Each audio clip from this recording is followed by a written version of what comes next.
আজকে অনেক সকাল সকাল রান্না করে নিয়েছি। সাধারণত ছুটির দিনগুলোতে একটু দেরি করেই রান্না করি, কিন্তু আজকে কি মনে হলো, দিদিও কাজ করতে এসছে, দিদির সাথে আমিও একেবারে উঠে পড়ে কাজ করে নিয়েছি। সকাল সকাল কাজ করলে কি হয়, বেলার দিকটা না অনেকটা ফ্রি থাকা যায়। আর বেলা হয়ে গেলে একদম রান্না করতে ইচ্ছা করে না, একটা অভ্যেস হয়ে গেছে সকাল সকাল রান্না করে। আর এদিকে বাচ্চাদের জন্য একটু গোবিন্দভোগ চাল ডাল দিয়ে একটু ভাত করেছি, আর এদিকে ডিম সিদ্ধ করেছি। ওদেরকে রেগুলার ওই খিচুড়ি দিতে, কোনো দিন ওটস খিচুড়ি, কোনো দিন সাবুর খিচুড়ি, কোনো দিন এই যে চালের খিচুড়ি, মানে খেয়ে খেয়ে না ওরা বিরক্ত হয়ে গেছে। তাই একটু ঘি দিয়ে আলু দিয়ে গোবিন্দভোগ চাল ডালের ভাতটা বেশ খেতে ভালো লাগে, ওদের ভালোও লাগবে। একই রকম খাবার খাচ্ছে রেগুলার। আর এখানে কলা নিয়ে যুদ্ধ চলছে। এই কলা আমাদের আনে, কিন্তু আমাদের দুদিনের বেশি কলা যায় না। ওরা এত কলা খেতে ভালোবাসে, মানে ওদেরকে সকালে দুটো, আবার সন্ধেবেলা দুটো, আবার রাতে দুটো, মানে ওপরে শুতে যাওয়ার সময় দুটো কলা ওদের দুজনকে দিতেই হবে। এতটাই কলা ওরা ভালোবাসে, মানে কলা বাড়িতে শেষ হওয়ার মতো নেই। আর কলা এমনি আমি দিলে হবে না, ওরা নিজেরা দেখবে কোন কলাটা কেটে গেছে, কোন কলাতে কালো দাগ আছে, সব কিছু দেখে ঠিকঠাক করে নিয়ে তারপর কলাটা খাবে। আমাদের এখানে না কলার এক একজন এক এক রকম দাম নেয়, কি জানি, কোথাও 6 টাকা, কোথাও 7 টাকা, আবার কোথাও 5 টাকা।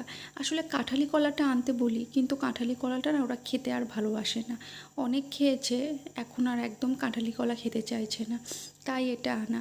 সেদিন স্কুলে নিয়ে গেছি বাচ্চাকে, স্কুল থেকে আসার সময় একটা জায়গা থেকে কলা কিনলাম, সেখানে নিল 7 টাকা। আবার এই কলাটা এনেছে 5 টাকা। জানি না, এক এক জায়গায় এক এক রকম দাম বলে, তো কিছু করার নেই, বাচ্চার জন্য তো কিনতেই হবে। আর ওরা কলাটা খেতে ভালোবাসে, কলা তার সঙ্গে আঙুরটা খেতেও খুব ভালোবাসে। আর একটা শান্তি হচ্ছে, সব কিছু কমপ্লিট করার পর যখন দেখি যে ঘরটা একদম পরিষ্কার হয়ে আছে, মানে ঘরটা গুছানো আছে, সেটা দেখে বেশ শান্তি হয়। যখন 10টার মধ্যে সমস্ত কাজ, কি 11টার মধ্যে সমস্ত কাজ কমপ্লিট করে নেওয়া যায় না, তখন মনে একটা আলাদাই শান্তি হয় যে বাবা যাই হোক একটু বসা যাবে, কাজগুলো তো হয়ে গেছে। আর এই কী ওয়েদার, সারাক্ষণই খালি বৃষ্টি হয়ে যাচ্ছে, আর ভালো লাগছে না এই ওয়েদারটা। এত বৃষ্টি হচ্ছে সকাল থেকে, মানে আর যে কাচাকুচি করে ওগুলো যে মেলবো, কোথাও মেলতেই পারছি না। আর একটা জিনিস শুনেছি, অনেক জায়গায় শিল পড়েছে, কিন্তু আমাদের এখানে শিল পড়েনি।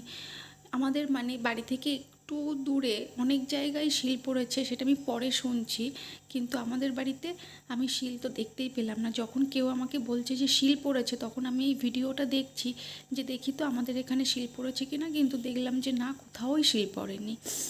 আর এই যে বেলগাছটা, এটা বালতিতে দানা থেকে হয়েছে, এটা কিন্তু বসানো হয়নি, কিন্তু বেলগাছটা এত ভালো হয়েছে না। আর এই কচি কচি পাতা হয়েছে, এটা পূজাতে মানে দেওয়ার কাজে খুব ভালো হবে। আমাদের বড় একটা বেলগাছ আছে নিচে, কিন্তু সেটা এত লম্বা হয়ে গেছে না, ওটাতে আমি আর হাত পাই না, মানে ওটাতে পারাও যায় না। তাই এই বেলগাছটা বেশ ভালো হবে বেল পাড়ার জন্য। পেঁপেগুলোও বেশ দেখতে সুন্দর হয়েছে, আর বৃষ্টির জলে একদম সবুজ হয়ে আছে।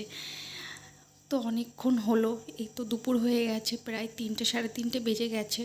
একটু সুজি করে রাখছি, কারণ ওরা ঘুম থেকে উঠেই তো খাবে, বিকালে ওদেরকে কিছু একটা খাওয়াতে হবে, তো একটু সুজি করে রাখছি। সুজিটা সকালের দিকটাতেই বেশি দিই, আর বিকালের দিকে অন্য কিছু দিই, কিন্তু আজকে ভাবলাম সুজিই দিয়ে দিই। তার সঙ্গে একটু আমন্ড বাদাম আর একটু কেশর দিয়েছি, ওরা বাদামটা খেতে খুব ভালোবাসে, আর কেশরের ফ্লেভারটাও দেখি ওরা বেশ পছন্দ করে, মজা করেই খাবে।